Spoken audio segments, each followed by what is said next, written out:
शरद पवार यांनी आपली भूमिका स्पष्ट केली आहे। मात्र हा बंदचा निर्णय एकत्र घेण्यात आलेला होता आणि आता या बंदच्या निर्णयावर नेमकी इतर दोन पक्ष आहेत ती काय भूमिका घेतात याकडेही लक्ष लागलेलं आहे।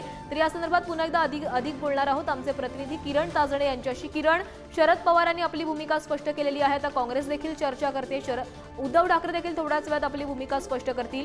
नाशिकमध्ये सध्या काय परिस्थिती आहे, कारण बंदच्या तयारीसाठी नाशिकमध्ये काही तयारी सुरू होती का?